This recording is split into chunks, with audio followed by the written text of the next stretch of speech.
Tonight, we're diving into 8 true stories that all have one thing in common. Every one of them happened at sea, and every one of them left behind questions no one has ever been able to answer. He went missing at sea, then his camera was found recording.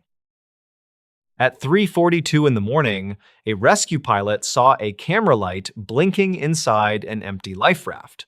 Its owner had vanished hours earlier, and the device was still recording the black water behind him. In November 2019, 34-year-old marine photographer Caleb Harlow joined a research charter leaving from Kodiak, Alaska. He planned to document winter currents for a conservation group studying debris movement across the Gulf of Alaska. Captain Nora Vance was 46, a licensed operator with 18 years of cold water experience and no serious incidents. Their deckhand was 28-year-old Miles Trent, who wanted enough sea hours for a commercial license. The vessel North Passage departed before sunrise with stable engines, updated charts, and a forecast describing rough but manageable conditions. State records later showed the charter carried proper emergency gear and passed inspections several months before the trip. Caleb reportedly spent the morning filming drifting logs, seabirds, and low clouds from the sheltered rear deck. Nothing in his early footage suggested conflict, mechanical trouble, or concern among the 3 people aboard. Shortly after noon, winds increased and forced Nora toward protected water near the Kodiak Island region. Dispatch logs recorded her routine update, stating the vessel would arrive several hours later than planned. Miles later said Caleb seemed frustrated because the changing route reduced access to the current he wanted to film. Investigators never confirmed any serious disagreement, and archive notes described the exchange as brief and controlled. At 4:18 that afternoon, Nora reported an electrical fault affecting 2 deck lights while the engines remained functional.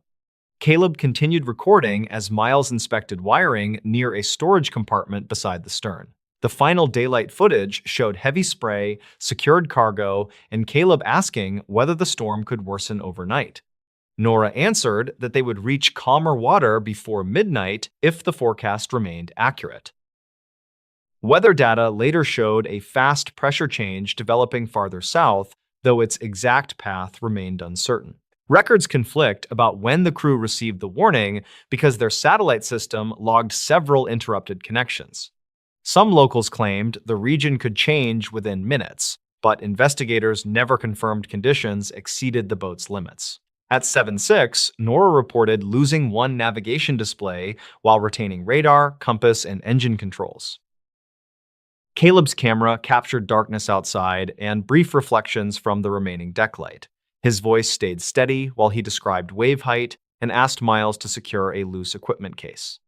The recording stopped for nearly 40 minutes before restarting without explanation inside the cabin. A repetitive alarm sounded beneath the engines, although technicians later could not identify its exact source. Miles entered a wet passage near the stern and returned 3 minutes later with water covering his boots. He said a hatch seal was leaking, but claimed the pumps were keeping pace with the intrusion. Nora reduced speed and ordered Caleb to remain inside because the rear deck had become dangerous.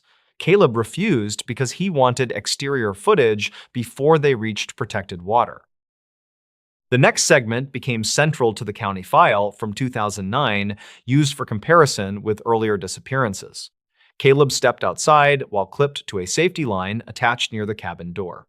The camera showed waves crossing the deck and Miles crouching beside the damaged hatch. Nora shouted that radar had detected an object moving across their course, though the recording never captured its shape. Caleb turned the camera toward open water and filmed a white light rising beyond the stern. Miles later believed it came from another vessel, while Nora said its movement did not match a boat. Investigators never confirmed the source because no nearby traffic reported passing within several miles. Archive notes mention reflection, emergency equipment, or a damaged buoy shifting in the waves. At 8:26, the camera struck the deck and continued recording sideways through spray. Caleb could be heard asking where Miles had gone, though Miles later denied leaving the hatch area. Nora shouted from the cabin that someone had crossed behind the wheelhouse window, The footage showed only darkness and Caleb's safety line dragging loosely across the deck. Caleb retrieved the camera and found the clip on his harness open without visible damage. He accused Miles of touching the line, but Miles denied being close enough to reach it. Nora ordered both men inside and locked the rear cabin door after another impact struck the stern. Records conflict about whether that impact came from a wave or floating debris.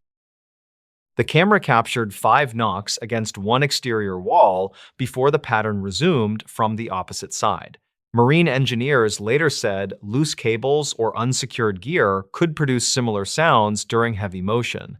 However, inspection found no detached equipment near either wall when the vessel was recovered. At 10:02, Nora transmitted a distress call reporting flooding near the stern and intermittent steering response. Dispatch logs show Nora gave their approximate position and confirmed all 3 people wore flotation gear. A Coast Guard aircraft launched, though weather delayed visual contact with the vessel. Caleb sealed the camera inside waterproof housing while Miles prepared the life raft. All 3 reached the raft at approximately 10:21, according to the camera clock and dispatch records. The North Passage remained visible behind them, with one deck light shining through spray. Caleb filmed Nora checking the emergency beacon while Miles held the raft line. The beacon reportedly activated, but its signal appeared several miles from their stated position. The camera recorded the vessel disappearing into darkness rather than clearly sinking beneath the waves. Caleb repeatedly focused on the white light beyond the raft and said it had followed them. Neither companion could see it whenever they turned in the same direction. At 11:03, the raft line moved through the water as though something had caught beneath it. Miles pulled twice and reported resistance stronger than floating debris, but Nora ordered him to release it. The line suddenly went slack, and the microphone captured a sharp impact beneath the raft. Caleb then said someone was standing in the water several yards behind Nora. At 11:18, Caleb stood and moved toward the outer edge, while Nora grabbed his jacket. Miles reached for the safety strap attached to Caleb's flotation vest, but a wave struck first. Caleb disappeared beyond the camera frame as the device fell inside the raft. It continued recording Nora and Miles shouting his name into the darkness. Nora activated a handheld light while Miles searched with the raft's emergency line. Caleb answered once from somewhere behind them, according to both survivors and the audio recording. His voice sounded distant but clear enough to identify, then vanished beneath wind and wave noise. Investigators never confirmed how far he had drifted during those seconds. A rescue aircraft located the raft at 3:42 the following morning after detecting its intermittent beacon. Nora and Miles were cold but conscious, while Caleb was missing with his flotation vest and harness. The camera remained active inside its waterproof housing with nearly 4 hours of recorded darkness. Rescue crews searched surrounding water for 2 days without finding Caleb or confirmed debris from his equipment. The North Passage was discovered 8 days later, grounded in a remote inlet north of Kodiak. Its hull showed flooding damage, but investigators found no evidence that it had fully submerged. The rear hatch seal had failed, and steering components were heavily damaged by seawater. State records could not explain how the vessel traveled toward the inlet after the crew abandoned it. Technicians examined Caleb's camera and found no missing files or obvious signs of editing. Audio specialists confirmed his recorded response after entering the water, although they disagreed about its direction and distance. Some locals claimed another voice could be heard nearby, but investigators never confirmed that interpretation. Records conflict because wind reduction software produced different results across several copies. Nora and Miles were questioned separately and gave similar accounts of Caleb standing before the wave struck. Neither could explain why his safety strap was found unclipped rather than torn. Archived notes considered panic, equipment failure, and deliberate movement among several possibilities. No evidence established that either survivor caused his disappearance or concealed information about the final minutes. Caleb Harlow was declared missing at sea, and no verified remains were recovered afterward. His camera preserved the last known record of the voyage and his only confirmed response after entering the water. Investigators concluded that exposure and rough conditions offered the most likely explanation. They never determined what Caleb believed he saw beyond the raft or why the recording continued after he vanished. The last radio transmission from this ship still haunts experts. At 2:17 in the morning, a Coast Guard operator heard a frightened sailor describe someone standing outside his locked communications room. Minutes later, a violent metallic impact ended the transmission, leaving an unanswered cargo ship drifting through darkness off the Oregon coast. In October 2011, the cargo vessel Meridian Star traveled north through Pacific waters near Astoria, Oregon.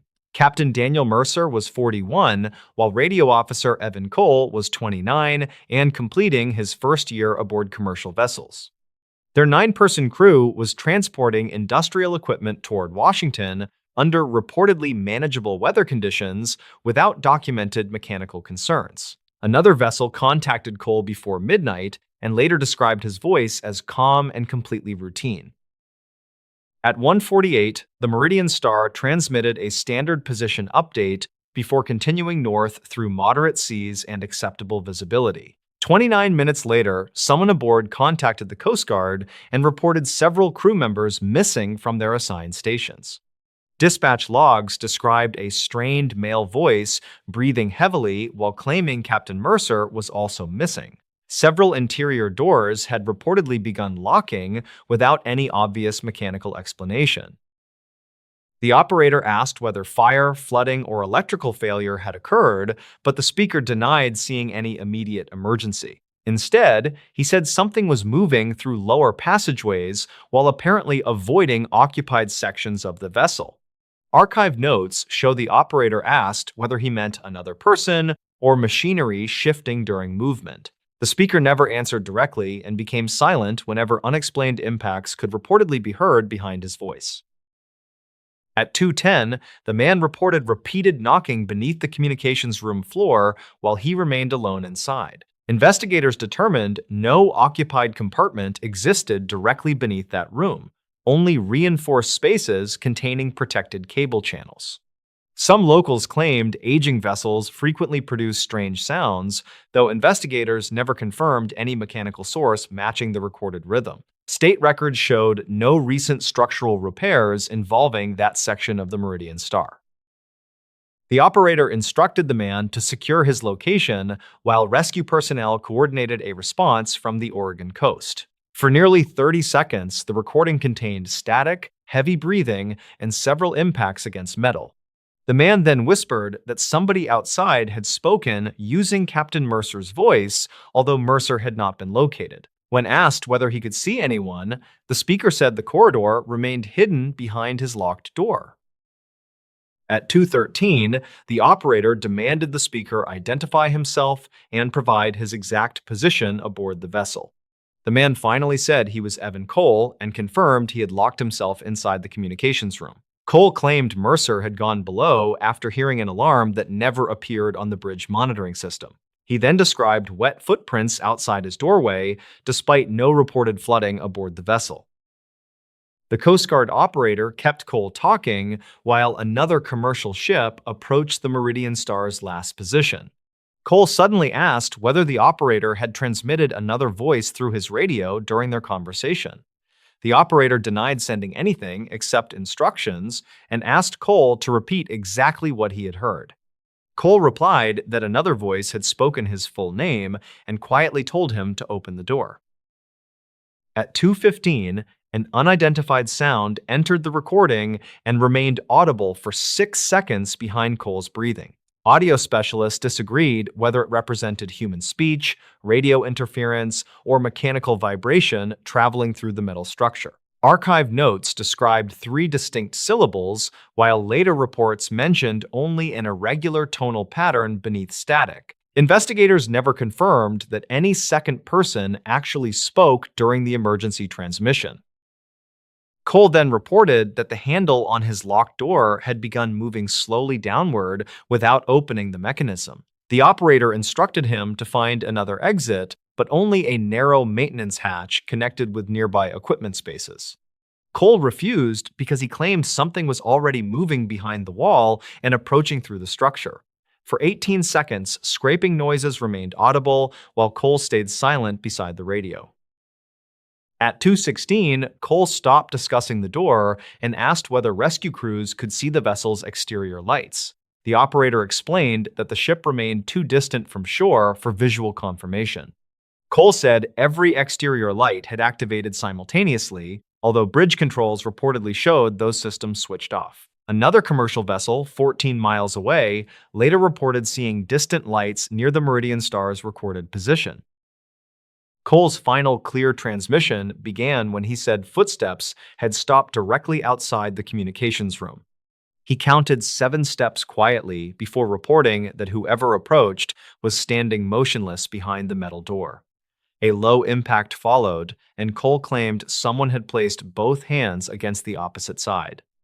Because the door contained no window, investigators never determined how Cole believed he knew the person's exact position. At exactly 2:17, Cole spoke his final complete statement during the emergency transmission from the Meridian Star. According to archived notes, he said Captain Mercer was outside the room and quietly asking to be admitted. The operator asked whether Cole could see Mercer, but Cole responded that the captain was still somewhere below deck. When asked how both statements could be true, Cole remained completely silent for 4 seconds. A violent metallic noise overwhelmed the transmission, followed by static and sounds some listeners interpreted as distant shouting. Audio specialists cautioned that overlapping frequencies can produce patterns resembling voices where no actual speech exists.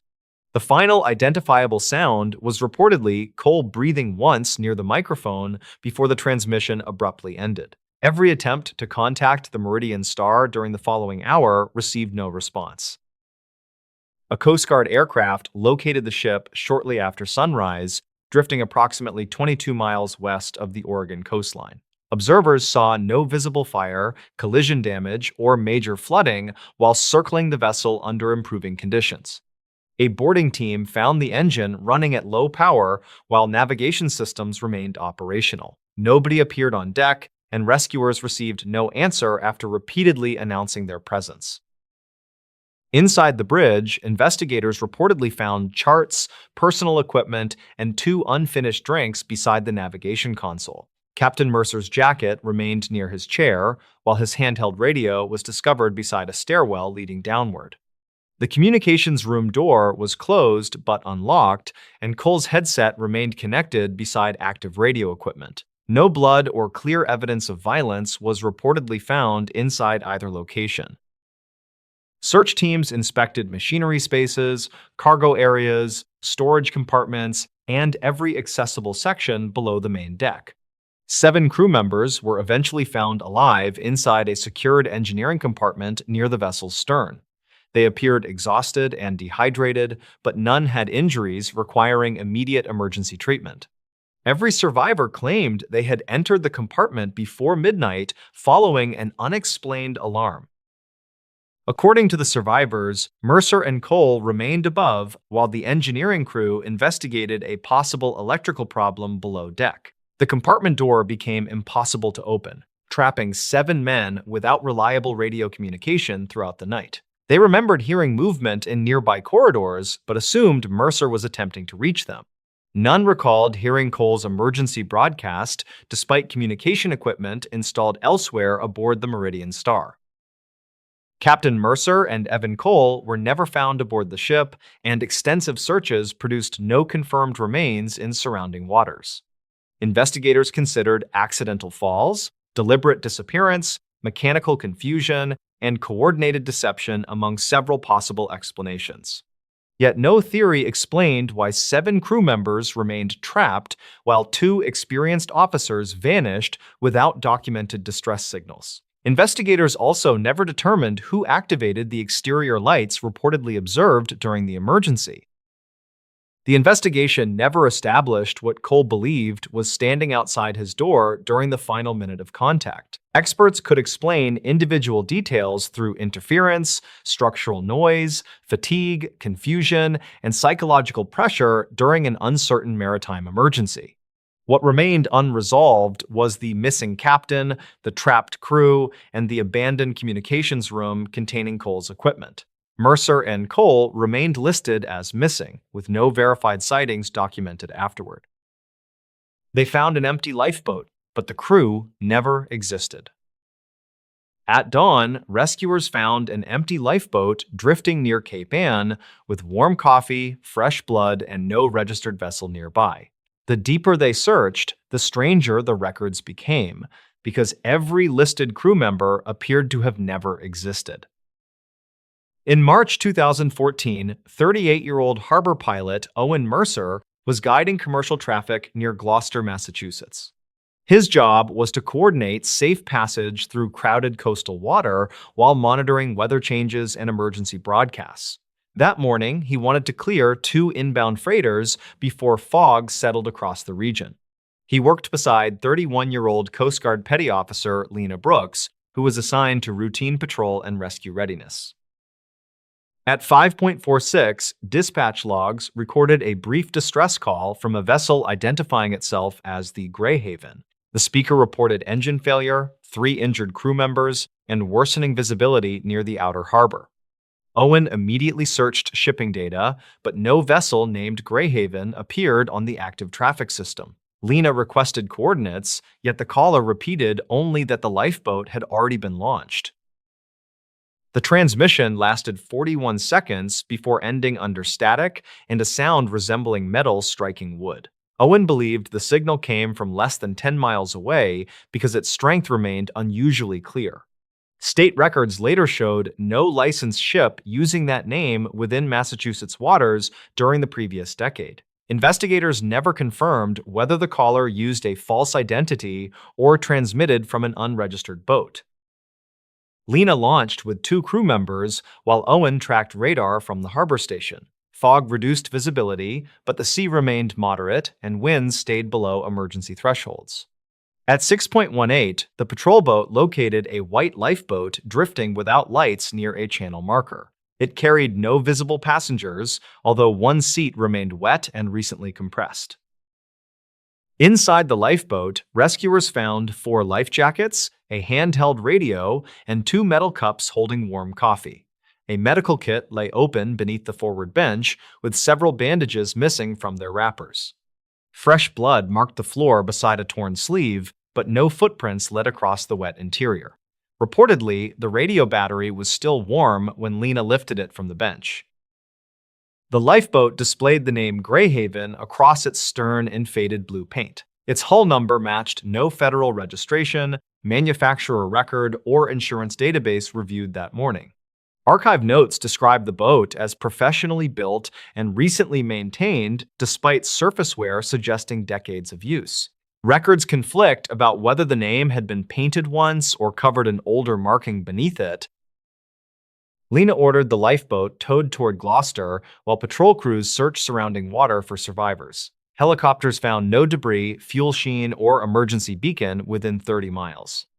Archive notes said the coffee remained warm for nearly 20 minutes after boarding. No officer could explain how long the lifeboat had drifted before discovery.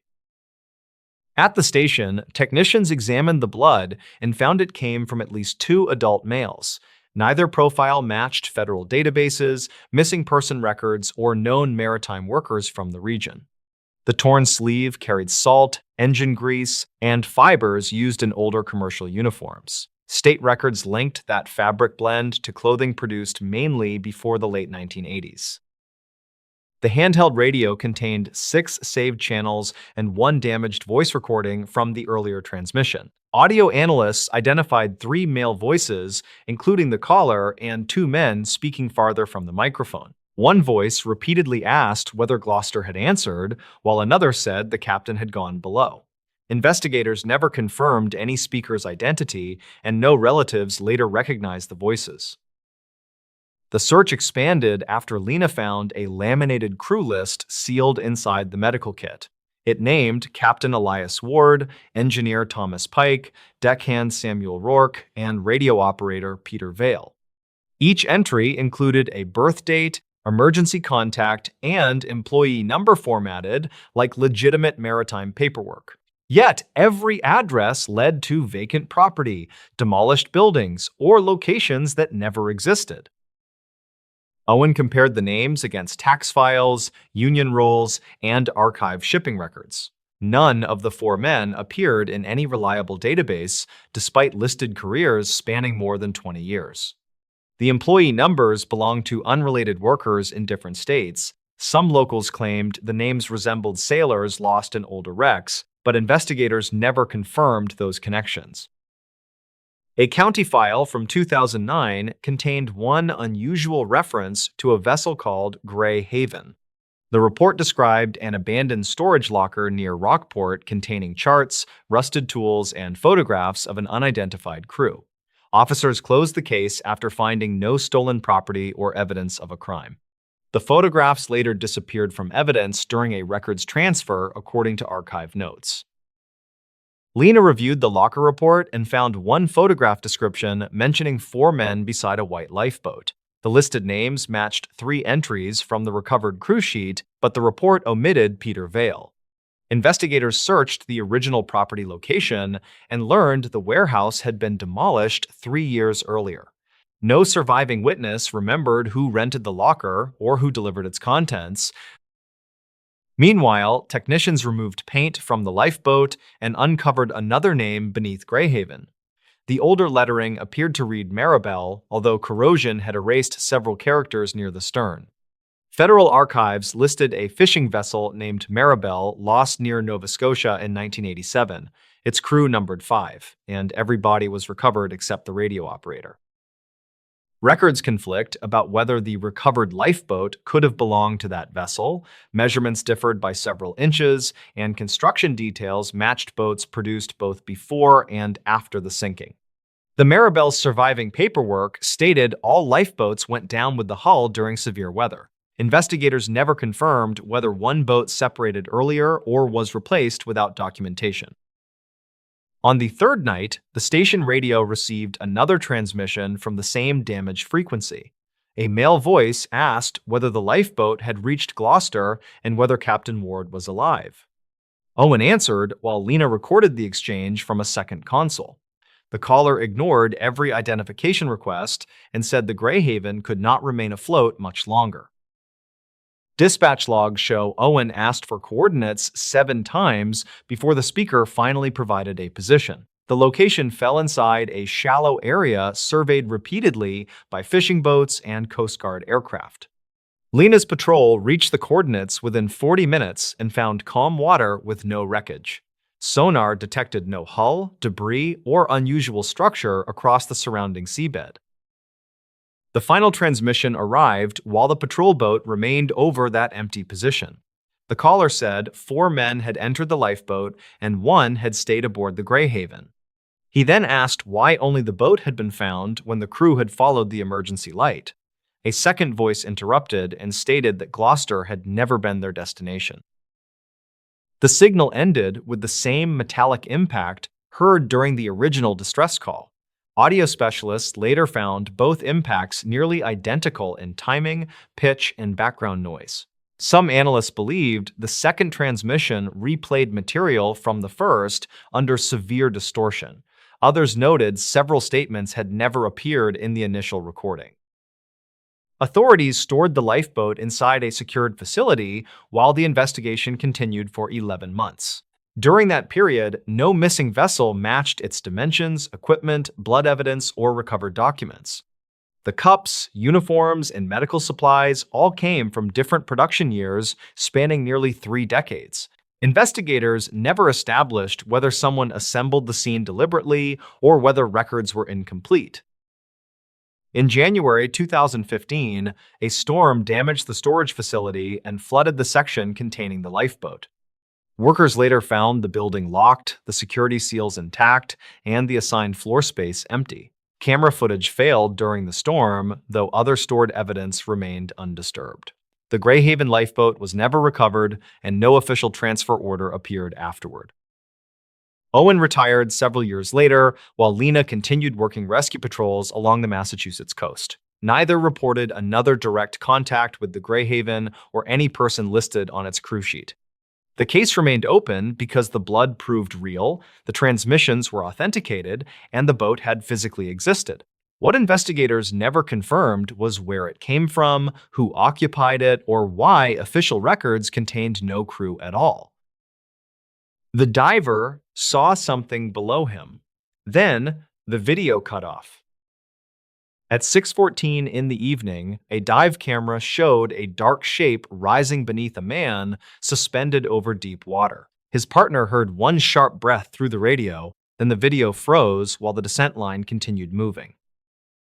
In September 2017, 36-year-old commercial diver Ethan Cole joined a recovery project near Monterey Bay, California. He worked for a marine salvage company hired to locate survey equipment lost during an earlier storm. His surface partner was 42-year-old technician Mara Vance, who monitored air pressure, depth readings, and live video from the support vessel. Their objective was routine, though the equipment rested near a steep underwater canyon known for sudden current changes. The vessel reached the search zone before noon under clear skies and moderate surface conditions. State records showed current permits and completed safety inspections. Ethan reportedly planned one controlled descent, with a second attempt only if visibility remained acceptable. At 1:22, Ethan entered the water wearing a full-face mask with voice communication and a chest-mounted camera. Dispatch logs from the support crew recorded steady breathing, normal air consumption, and visibility near 20 feet. He descended along a weighted line while Mara compared his position with sonar readings from the lost survey frame. Nothing unusual appeared during the first 40 minutes, and Ethan sounded calm while describing rock, sand, and scattered cables. The first problem began when Ethan reached 118 feet and reported hearing repeated tapping through the water. Mara believed the sound came from his equipment frame or the descent line striking nearby rock. Archive notes show Ethan disagreed because the rhythm stopped whenever he stopped moving. Investigators never confirmed whether the microphone captured the sound clearly enough for later analysis. At 2:09, Ethan found the missing survey frame tilted against a narrow ledge above deeper water. He attached a recovery marker and inspected several damaged housings before preparing to ascend. The camera showed no major entanglement hazard, and his remaining air stayed above required safety limits. Mara then noticed a second sonar return, moving slowly beneath his position without matching any known equipment. She asked Ethan whether another diver or large animal had entered the area, but he reported seeing only darkness below. The sonar return remained nearly motionless for 30 seconds before shifting outside the display range. Some locals claimed large sharks followed fishing vessels through Monterey Bay, though investigators never confirmed any animal near the operation. Records conflict because the support vessel stored only partial sonar data after a system error. Ethan began ascending at a controlled rate while keeping one hand on the line and one near his camera. At 96 feet, he stopped and said the tapping had returned from somewhere beneath his fins. Mara instructed him to remain still and scan the area slowly. The video showed suspended particles, the descent line, and a section of rock fading into dark water. At 3:01, Ethan turned downward and asked whether Mara could see a light below him. She saw only camera glare reflecting from particles and told him no second light appeared on her monitor. Ethan said the light had moved behind the canyon wall and then disappeared. He resumed ascending, but his breathing became faster despite stable air pressure and no reported equipment failure. The support crew prepared to recover the survey frame while Ethan completed a scheduled decompression stop. During that stop, his depth reading changed by 8 feet without a matching movement on the camera. Mara asked whether the current had pulled him away from the line, but Ethan said someone had tugged his lower harness. The camera briefly showed his body rotating while both hands remained visible near his chest. Commercial diving specialists later suggested loose straps, trapped cable, or shifting current could explain the movement. However, archived notes stated Ethan's harness remained properly secured when rescuers inspected it afterward. No line or cable was found attached to the lower frame. Investigators never confirmed whether the movement began outside the camera's limited field of view. At 4:18, Ethan reported seeing a second descent line hanging several yards away in open water. Mara checked the vessel and confirmed only one line had been deployed during the operation. Ethan described the other line as darker, thinner, and descending beyond the range of his light. He then said something appeared tied to its lower end, though he could not identify the shape. Mara ordered him to ignore it and continue upward while maintaining the required decompression schedule. Ethan complied for several minutes before the camera showed the second line drifting closer from the right side. Its surface looked rough and uneven, unlike the clean synthetic rope used aboard the support vessel. Audio analysts later noted a faint dragging sound, but they could not determine whether it came from equipment or current. At 5:06, wind increased across the bay and shifted the support vessel several yards, despite its efforts to hold position. Mara warned Ethan the line might move, but he answered that the rope had become warm through his glove. Technicians found no electrical source, burns, melted fibers, or residue capable of explaining that report. At 5:41, Ethan said he could see a diver below him without any visible light or bubbles. Mara immediately asked for distance, direction, and identifying equipment. Ethan estimated the figure was 30 feet down and moving upward along the second line. The camera showed only darkness until a narrow shape crossed the edge of the frame for less than 1 second. Investigators later reviewed that frame and disagreed about what it contained. Some analysts saw a human outline, while others identified a fin, suspended debris, or compression distortion. The county file from 2009 included a similar report from another diver in the region. That earlier case involved disorientation and equipment failure, though no video evidence survived. Mara ordered Ethan to ascend immediately while remaining within safe limits. He rose 10 feet, then stopped after saying the figure had reached the place where he had just been. His camera turned downward and captured a dark mass beneath the line with no clear edges. Ethan whispered that it was holding the rope with both hands. At 6:12, the support crew began pulling slack from the descent line while Mara maintained radio contact. Ethan's breathing became irregular, and he asked why another voice was speaking through his mask. Mara denied hearing anyone except him and repeated the ascent instructions. A second sound entered the recording, though specialists later described it as water noise distorted by the communication system. At 6:14, Ethan pointed the camera straight down and illuminated a shape rising beneath his fins. The image showed something pale near the center and darker material extending outward through the water. Ethan took one sharp breath and moved his left hand toward the release buckle on his harness. The video froze before his fingers reached it, while depth data continued changing for another 11 seconds. Mara called his name repeatedly, but no clear response returned through the radio. The descent line pulled hard against the vessel and then became completely slack. The crew hauled it upward and found Ethan's harness attached without his body inside it. His air hose, mask cable, and safety clips showed no obvious cutting or tearing. A Coast Guard search began before sunset and continued through the following morning. Divers inspected the ledge, canyon wall, and surrounding seabed without locating Ethan or confirmed personal equipment. Currents could have carried him deeper, though search models produced several conflicting drift estimates. Investigators never confirmed how he exited a harness designed to remain locked under tension. Technicians recovered the camera and found the final video file damaged but partially readable. The frozen image matched the frame Mara saw at 6:14, yet later enhancement produced no agreed interpretation. Some analysts believed the pale area was Ethan's own fin reflecting light from below. Others argued the angle made that explanation difficult, but no conclusion entered the official report. The second descent line never appeared in physical searches, and no nearby vessel reported deploying one. Records conflict about whether Ethan first mentioned it before or after sonar recorded the unexplained return. Archive notes also show his radio captured faint tapping during the final ascent. The rhythm stopped exactly when the video froze. Ethan Cole was declared missing at sea after 18 months without verified recovery.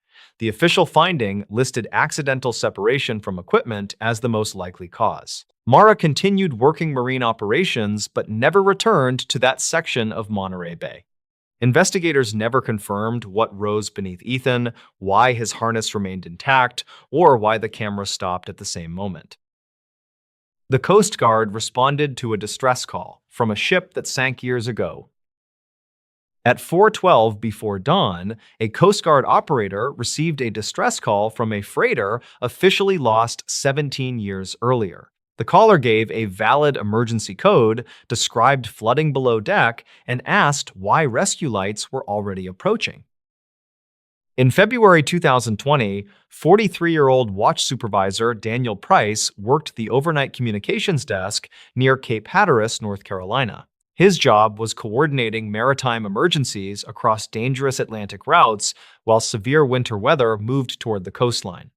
Petty Officer Lena Morris was 31, a rescue swimmer preparing for routine training before sunrise. Both expected ordinary radio traffic from fishing boats and commercial vessels crossing the Outer Banks region. At 4:12, Daniel heard a weak voice identify the vessel as Northern Belle and request immediate assistance. Dispatch logs recorded the caller reporting engine failure, rising water, and 6 crew members gathered near the bridge. Daniel searched active shipping systems but found no registered vessel using that name nearby. The speaker then provided a maritime identification number that triggered an archived casualty notice instead. State records showed the Northern Belle had sunk during a hurricane in September 2003. 9 sailors were lost after the freighter disappeared roughly 60 miles east of Cape Hatteras. Only 3 bodies were recovered, and investigators never confirmed the vessel's final position. The emergency number given by the caller matched the lost ship's official documents exactly. Daniel asked the speaker to confirm his name and present coordinates, while another operator contacted nearby ships. The man identified himself as Radio Officer Paul Danner and repeated coordinates 28 miles offshore. Archived notes from the original sinking listed a 39-year-old radio officer named Paul Danner among those missing. Daniel did not mention that record while continuing the call. The caller sounded exhausted but controlled, and machinery hummed steadily behind his voice. He said Captain Rusk had ordered everyone toward the bridge after water entered the forward hold. Daniel asked whether their emergency beacon had activated, but Danner claimed the beacon was hanging outside the window. He then asked why the Coast Guard had taken 17 minutes to answer. Records conflict about that statement because the transmission had been active for less than 4 minutes. Daniel checked the recording clock and confirmed no earlier call appeared on the station system. Some locals claimed radio signals could travel unusually during cold atmospheric conditions. Investigators never confirmed any technical event capable of producing a 17-minute discrepancy. Lena and 3 crew members launched aboard a response boat while an aircraft prepared at a nearby station. Weather remained difficult but manageable, with moderate seas and low visibility under heavy clouds. Daniel relayed the coordinates and warned Lena that no active vessel appeared on commercial tracking services. She expected an unregistered fishing boat using an old identity to avoid inspection. At 4:28, Danner reported hearing repeated impacts against the starboard hull. He believed floating cargo had broken loose, although no crew member could safely inspect the lower deck. Daniel heard another male voice in the background say the ship had already passed beneath them. When asked what that meant, Danner remained silent for 11 seconds.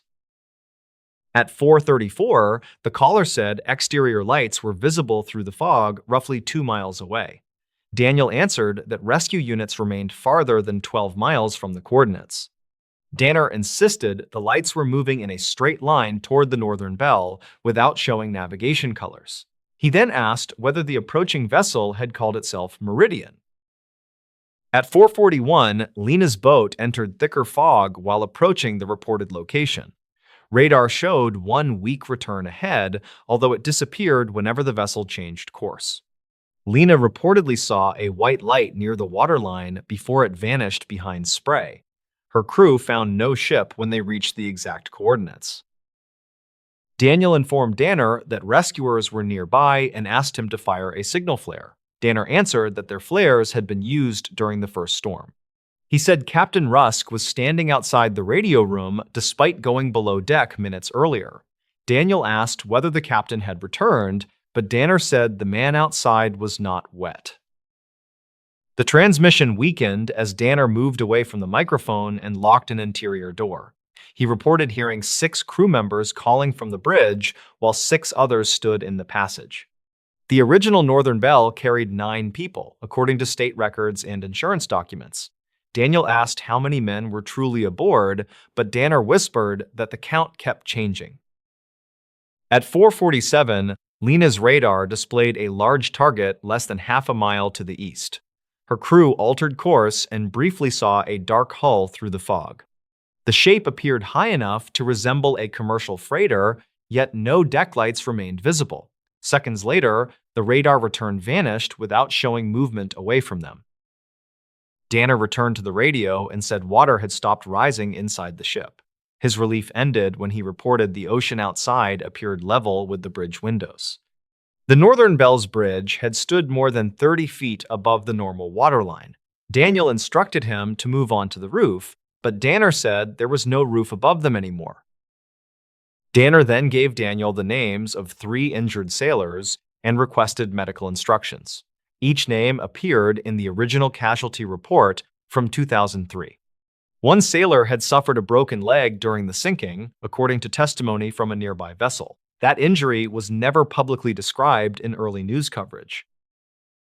At 5:01, Lena's crew found a damaged orange life ring floating near the coordinates. Faded lettering across its surface appeared to spell Northern Belle beneath marine growth and cracked paint. The ring was wet but carried barnacles indicating long exposure below water. A laboratory later dated several attached organisms between 12 and 19 years old. Daniel told Danner rescuers had located equipment bearing the ship's name. The caller became quiet and asked whether the life ring still carried a black rope.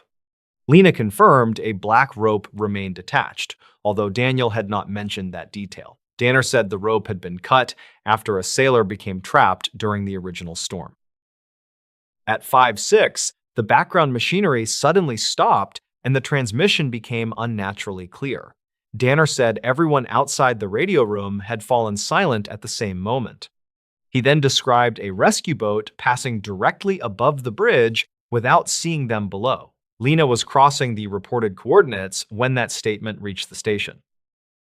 Daniel asked whether the Northern Belle was underwater, but Danner did not answer directly. He said the bridge windows showed moving lights overhead and shadows crossing the surface. Lena's crew heard no transmission on their local receiver, despite remaining inside the stated search area. Dispatch logs show the call reached only the shore station during those final minutes. The last clear statement came when Danner reported someone opening the locked radio room door. He said Captain Rusk had returned and was ordering him to end the call. A second voice entered the transmission and calmly asked Daniel to stop searching.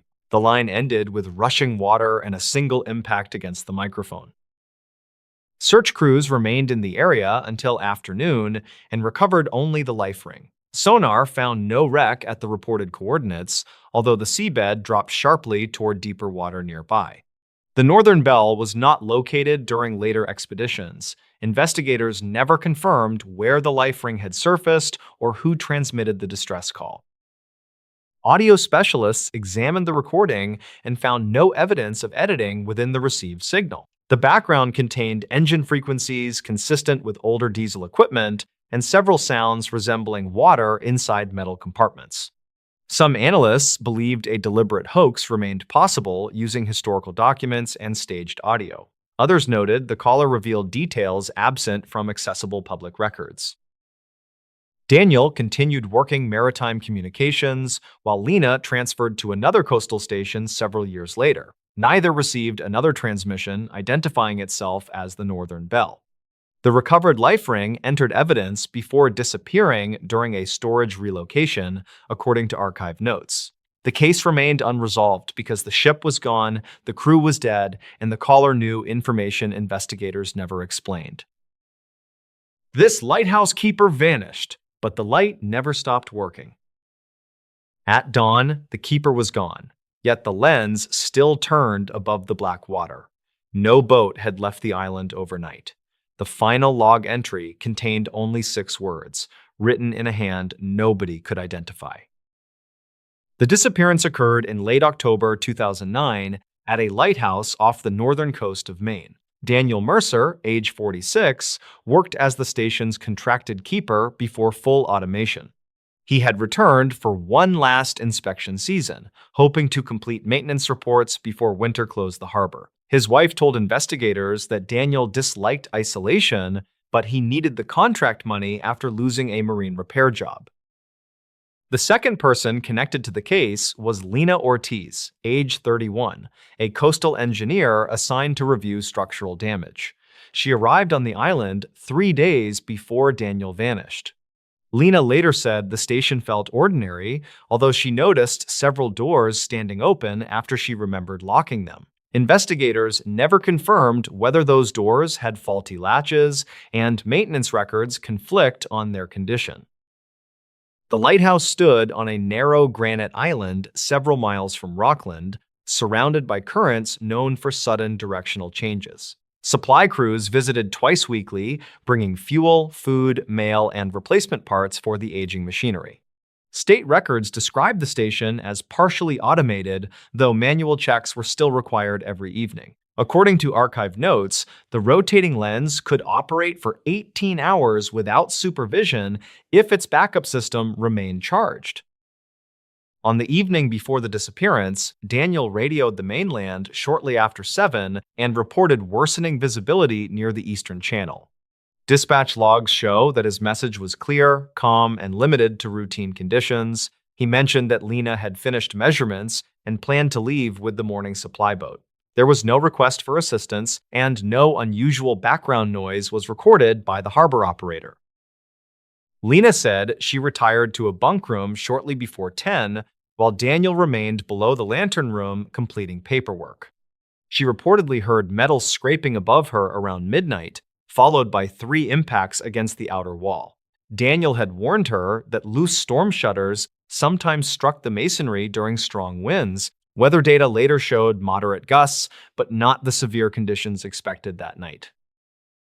At 5:30 the next morning, Lena found the kitchen light burning and Daniel's coffee untouched beside the radio desk. His coat remained on a hook, while his boots sat near the doorway with dried salt across their soles. The station's small emergency boat was secured, and its motor felt cold when the crew arrived. Lena searched the storage rooms twice before contacting the mainland through the primary radio. The supply boat reached the island after 8, carrying Deputy Warren Pike and 2 crewmen.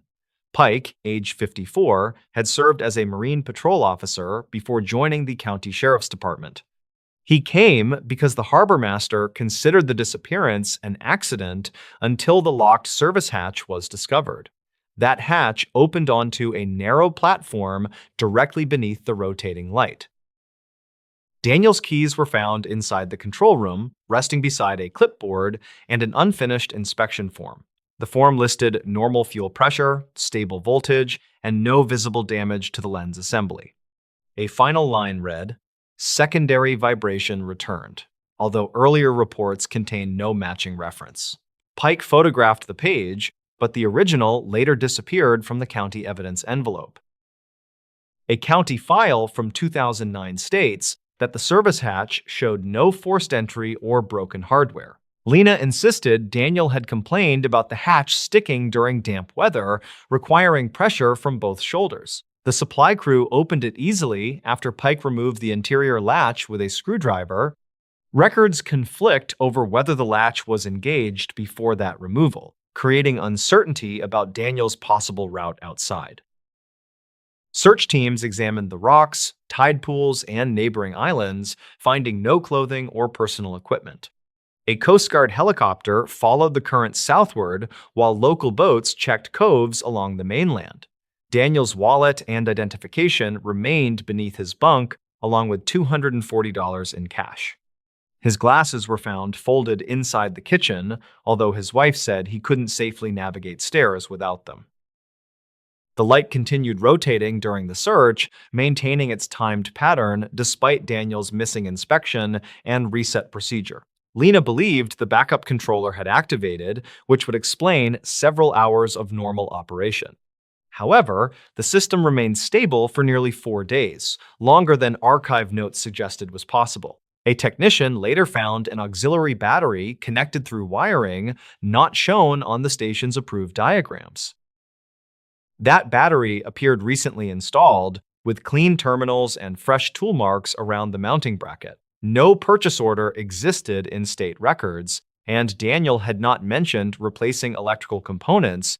Lena denied installing it, while the supply company said its workers lacked authorization to alter navigation equipment. Investigators never confirmed where the battery came from or who had connected it. Pike reviewed Daniel's telephone records and learned that he had called an unlisted number 3 times during the previous week. Each call lasted under 2 minutes and all originated from a mainland payphone. The number belonged to a disconnected warehouse office near Portland. Police found no connection between Daniel and the warehouse's former tenants. Some locals claimed Daniel had discovered illegal salvage operations using the island as a nighttime reference point. The theory began after fishermen reported an unmarked vessel moving without navigation lights near the Eastern Channel. Dispatch logs contain 2 earlier reports of that vessel, but neither includes a registration number or reliable description. Coast Guard officials found no evidence linking maritime crime to Daniel's disappearance. Another theory focused on the lighthouse machinery. Engineers found wear inside the lens carriage capable of producing low rhythmic sounds through the tower walls. Lena said those sounds could have masked footsteps, radio noise, or movement near the service hatch. Still, the mechanical fault couldn't explain the missing keeper or the unauthorized battery connection. 3 weeks later, workers discovered Daniel's pocket knife inside a drainage channel below the generator room. The knife was closed, dry, and free from corrosion despite repeated storms since the disappearance. Lena remembered seeing it attached to Daniel's belt during dinner on his final evening.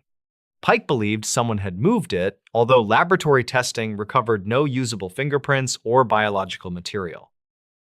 The investigation shifted when a ferry passenger reported seeing a man resembling Daniel in Bangor. Security footage showed a figure of similar height entering a bus terminal, then disappearing beyond the camera's range. Daniel's wife said the man walked differently and wore clothing her husband would never choose. Authorities classified the sighting as inconclusive and found no ticket purchased under Daniel's name. By spring, the county suspended active searches and listed Daniel as missing under undetermined circumstances. Lena returned to engineering work in Massachusetts and refused later interview requests from newspapers. Pike kept copies of several photographs after retirement, including one showing wet footprints beside the locked service hatch. He said the footprints were excluded from the report because responders had already crossed the platform. Years later, a records clerk found an unsigned maintenance invoice inside a folder unrelated to the lighthouse case. The invoice described emergency battery installation at the station 2 weeks before Daniel vanished. It listed a company that had dissolved in 2006 and included no technician's name. State officials called the document unreliable, although its part number matched the battery recovered after the search. The lighthouse was fully automated the following year, and public access remained restricted. Mariners continued reporting brief irregular flashes during heavy fog, though equipment checks found no repeated malfunction. Some locals claimed the pattern resembled an older distress signal used before modern radio systems. Navigation authorities said atmospheric distortion could create the appearance of uneven timing across long distances. Daniel Mercer was never found, and no court declared the circumstances criminal or accidental. His final paperwork remains incomplete, while the disputed evidence survives only through copies and secondhand descriptions. The light that operated beyond its documented capacity became the case's most repeated detail. It also became the least reliable because nobody could establish when the unauthorized battery was installed or why. They pulled something out of the ocean. Then everyone went silent. At 4:17 on a cold October morning, a trawler crew near Astoria hauled up something no one could identify. Within minutes, every man aboard had stopped speaking on the radio.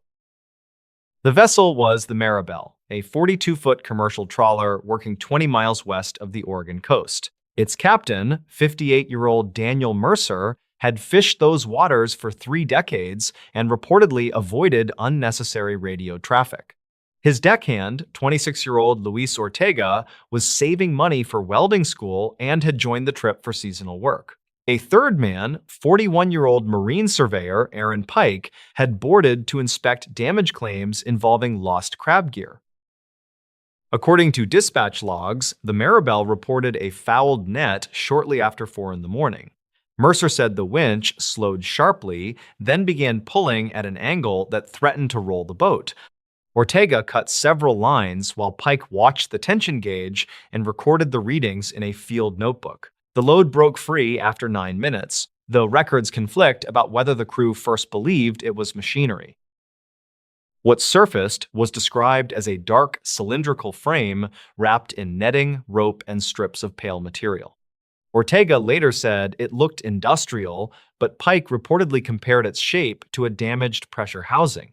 Mercer told investigators that none of them saw markings before the object struck the stern rail. The impact bent 2 supports and caused the deck lights to fail for several seconds. When the lights returned, the men stopped speaking on the open channel. A Coast Guard operator called twice and received only engine noise, water movement, and 1 short metallic sound. The silence lasted 3 minutes and 40 seconds before Mercer answered with an unusually flat voice. He said the crew had recovered debris and no assistance was required. The operator asked for the object's dimensions, condition, and possible hazards. Mercer gave no measurements and repeated that the situation was under control. Pike can be heard in the background saying something that analysts later transcribed in 2 different ways. One version reads, "Don't touch the cloth," while another reads, "Don't cut the lock." At 4:31, Pike used his satellite phone to call a private number connected to his employer in Portland. Company records show the call lasted 52 seconds, but no recording was retained. Archive notes from an internal review state that Pike reported possible government equipment and requested immediate instructions. The same notes claim the company told him to photograph everything and avoid removing any sealed components. No photographs from Pike's camera were included in the later county file. Investigators found 17 images taken before the recovery and 9 images taken after sunrise.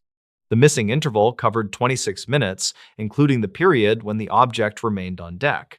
Pike said the camera battery failed, though technicians found the battery functioning during examination. Ortega gave the most detailed description during his first interview in Astoria. He said the frame held a clear section containing cloudy fluid and several lengths of braided wire. Beneath torn mesh, he saw a pale layered surface that moved when the boat rolled. He didn't describe it as flesh, but admitted it looked softer than rubber and warmer than surrounding metal. At 4:39, another fishing boat named Cedar Wake approached within half a mile of the MrBallen.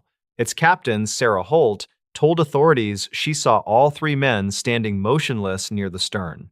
She flashed her work lights and received no signal, though Mercer later claimed he never saw her vessel. Holt also reported a strong chemical odor, but investigators never confirmed any source. The Cedar Wake's radar log showed the MrBallen turning south at low speed instead of returning directly to Astoria. Mercer explained that he wanted calmer water before securing the load. Ortega said the turn happened after Pike found a small metal plate beneath the netting. Pike denied finding any plate and said the course change was entirely Mercer's decision. At 5:02, the MrBallen's tracking signal disappeared for 11 minutes. Equipment specialists later blamed a loose power connector, though maintenance records showed no similar failures that season. During that gap, Holt observed a distant white light moving near the trawler's position. Some locals claimed it belonged to a government aircraft, but no flight record supported that conclusion. When tracking resumed, the recovered object was no longer visible on the stern camera. Mercer said it had shifted below the rail and remained tied outside the hull. Ortega said the crew lowered it back into the ocean after Pike received instructions by satellite phone. Pike insisted the frame broke apart and sank before anyone could secure it. The disagreement became central to the inquiry because the stern rail showed fresh scraping toward the deck, not outward toward the sea. Investigators also found a cut section of orange lifting strap inside a storage locker. Saltwater patterns suggested the strap had been wet recently, though laboratory testing couldn't determine what it had carried. No trace of fuel, explosives, or biological contamination was identified. The MrBallen entered Astoria shortly after 7 under clear skies and moderate wind. Harbor cameras showed Mercer at the wheel, Ortega seated behind the cabin, and Pike standing alone near the stern. None of them spoke to dock workers while the vessel was tied. A port employee later recalled that Pike removed one black equipment case that wasn't listed on the manifest. Federal personnel arrived before local deputies completed their first inspection. Their agency was not identified in the public report, and their names were redacted from later copies. They collected Pike's notebook, sections of damaged net, and the trawler's navigation computer. A receipt confirmed the items were taken, but no return date or laboratory destination appeared. By noon, all 3 men had signed separate statements and left through different exits. Ortega called his sister from a gas station and said the trip had ended early. She later told investigators he sounded exhausted and repeatedly asked whether anyone had contacted the family. He refused to discuss the object and returned home to Salem that evening. 3 days later, Ortega resigned from the MrBallen and declined his final paycheck. Mercer continued fishing, but replaced the stern camera and several deck lights before the damage inspection concluded. Pike took medical leave from his company, citing stress and sleep problems. His employer wouldn't release further details, stating that his condition was unrelated to hazardous exposure. The official summary classified the recovered item as unidentified marine debris. It stated that no recoverable object remained and no public safety threat had been established. However, a county file from 2009 referenced a similar cylindrical frame found south of Tillamook. That earlier object reportedly contained wiring, layered fabric, and a sealed chamber with no manufacturer markings. The 2009 file ended after federal representatives removed the debris for evaluation. No final laboratory report was attached, and the listed evidence numbers led to empty archive entries. A retired deputy claimed the object was part of an acoustic research system, though he never handled it directly. Researchers contacted later said several civilian systems could match parts of the description. Investigators interviewed the crew again 6 months later after an anonymous package reached the county office. Inside was a corroded metal plate bearing 6 stamped digits and a partial warning label. The package contained no fingerprints, fibers, or return information. Mercer denied recognizing it, Ortega refused another interview, and Pike couldn't be reached through his former employer. The 6 digits matched no registered vessel part in available state records. A Navy spokesperson said the markings didn't correspond with equipment listed in the databases provided for review. Private manufacturers contacted by the county offered several possible matches, but none could explain the plate's unusual alloy. The evidence was transferred to another agency and disappeared from the public chain of custody. Mercer died from heart disease 9 years later, leaving no written account of the incident. Ortega eventually became a welder and never returned to commercial fishing. Pike moved out of Oregon and stopped responding to former colleagues. None of the men publicly accused officials, described a creature, or claimed anything supernatural occurred. What remains is a brief radio silence, missing photographs, conflicting statements, and evidence that left local custody without explanation. The object may have been military debris, research equipment, or ordinary machinery distorted by darkness and fear. Investigators never confirmed why 3 experienced men stopped speaking at the same moment. They also never established what left the MrBallen before sunrise. The fishing boat returned alone. with dinner still on the table. At 4:17 on a gray October morning, a fishing boat entered the harbor at Gloucester, Massachusetts, without anyone visible aboard. Its engine idled steadily, the stern light remained on, and two plates of food sat untouched inside the narrow cabin. Harbor workers first assumed the crew had fallen asleep below, but the wheel moved slightly with no hand resting near it. By sunrise, the boat had struck the dock twice, and both men assigned to it were officially missing. The vessel was the MrBallen, a 38-foot dragger owned by 52-year-old commercial fisherman Daniel Mercer. Daniel had worked the waters north of Cape Ann for nearly 3 decades and reportedly knew every dangerous shoal by memory. His only crewman was 26-year-old Evan Pike, a deckhand saving money before entering a diesel mechanics program in Boston. They left Gloucester shortly after noon, intending to set gear east of Stellwagen Bank and return before midnight. Weather reports described moderate seas, low clouds, and wind speeds that experienced crews would not consider unusual. Dispatch logs later showed no distress call, no emergency beacon, and no broken transmission from the MrBallen that evening. Daniel radioed another captain at 6:42 and said the catch was poor, though his tone reportedly sounded normal. That captain recalled hearing metal strike something nearby, but he couldn't determine whether the sound came from Daniel's deck. When the MrBallen returned alone, Harbor Master Lewis Grant boarded with 2 police officers shortly before 5. The cabin heater was running, and a pot containing haddock stew remained warm enough to produce faint steam. 2 forks lay beside the plates, while a third chair had been pulled away from the table. Lewis stated that the chair position seemed strange, but photographs show the cabin was too cramped for reliable conclusions. Daniel's waterproof jacket hung beside the entrance, and Evan's insulated gloves rested on a bench near the galley. Their boots were gone, suggesting both men had been wearing full deck gear when they disappeared. One life ring remained secured outside, while another lay loose beneath a sorting table with its lines still neatly wrapped. There was no blood, damaged railing, or obvious evidence that either man had been dragged overboard. The engine controls were set slightly above idle, and the autopilot had been programmed toward Gloucester's outer harbor. State records show the system was installed 8 months earlier and had passed a routine inspection. However, the magnetic heading saved in the unit differed by 11 degrees from the route recorded on the chart plotter. A technician later said that discrepancy could result from interference, outdated calibration, or manual correction after the final recorded waypoint. Search crews covered more than 600 square miles during the next 3 days using aircraft, cutters, and volunteer vessels. They found a yellow rain hood 20 miles south of the MrBallen's final fishing area, but Daniel's family could not identify it.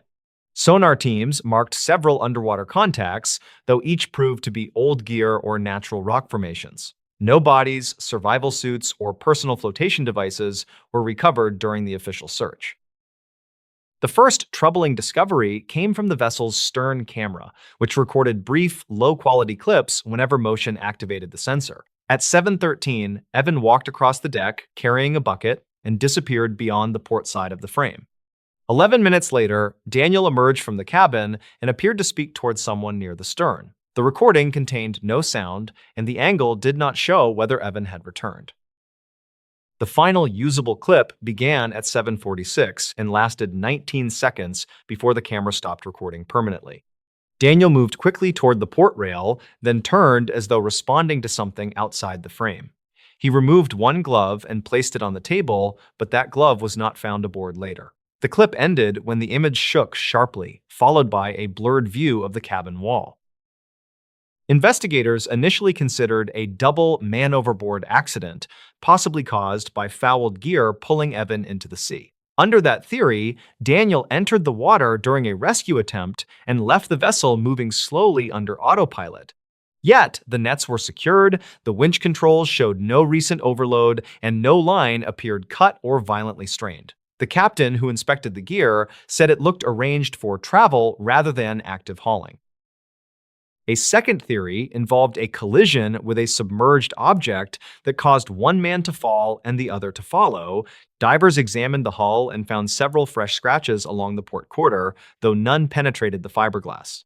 Marine specialists said those marks could have come from lobster pots, floating debris, or contact inside the harbor. Records conflict regarding whether one scratch contained blue paint because the original evidence sample was misplaced. Detectives also examined the possibility that another person had boarded the Maribel while it remained offshore. The moved chair and two prepared meals seemed inconsistent with that idea, yet the cabin held one unidentified coffee cup. Daniel's wife said the cup had probably been aboard for years, while Evan's sister insisted she had never seen it. Fingerprint testing produced partial impressions that matched neither missing man, but salt exposure made comparison unreliable. Evan's phone was discovered under his bunk with its battery nearly depleted and no service after 6:58. The device contained an unsent message to his girlfriend stating that something had become tangled near the propeller. The message included no recipient timestamp because it remained saved as a draft rather than entering the network. A marine engineer later found no rope around the propeller, although Mark suggested something flexible had contacted it recently. Daniel's phone was never recovered, but billing data showed one attempted call at 7:52 that lasted less than 1 second. The number belonged to Gloucester's non-emergency police line, not the Coast Guard or Daniel's family. Investigators couldn't determine whether he selected the contact intentionally or pressed it while handling the device. The attempted call occurred 6 minutes after the final camera clip began. A county file from 2009 added another uncertain detail involving Daniel's older brother, Robert Mercer. Robert had reported seeing an unlit vessel following his boat during a foggy return from the same fishing grounds. No registration number was recorded, and authorities closed the complaint after finding no evidence of harassment. Daniel had mentioned the incident to friends, but none believed it remained important years later. The stew itself became part of the timeline because food temperatures were measured during the first harbor examination. A laboratory consultant estimated it had stopped boiling between 7:30 and 8:15, assuming the burner remained unchanged. The burner knob was found on its lowest setting, while soot beneath the pot suggested recent heating. That estimate placed the interrupted meal close to the camera's final recorded movement. Investigators reconstructed the Maribel's course using satellite data, engine hours, and the chart plotter's internal memory. The vessel drifted in a wide circle for almost 40 minutes before settling on a direct path toward Gloucester. Someone may have engaged the autopilot after the first disappearance, or the system may have resumed a stored route automatically. Technicians could not reproduce that behavior during controlled testing.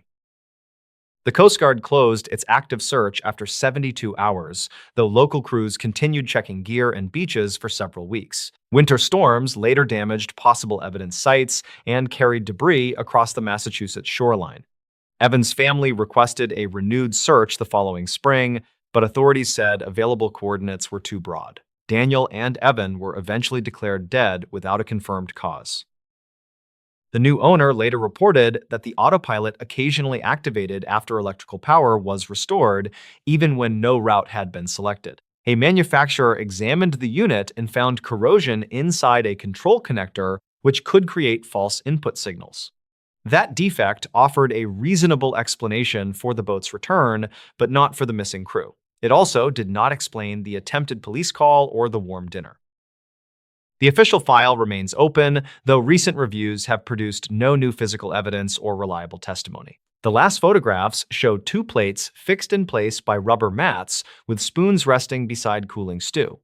Outside, the Maribel's deck appears orderly, except for one loose life ring and an empty space near the port rail. Whatever happened ended quickly enough that neither man sent a complete warning.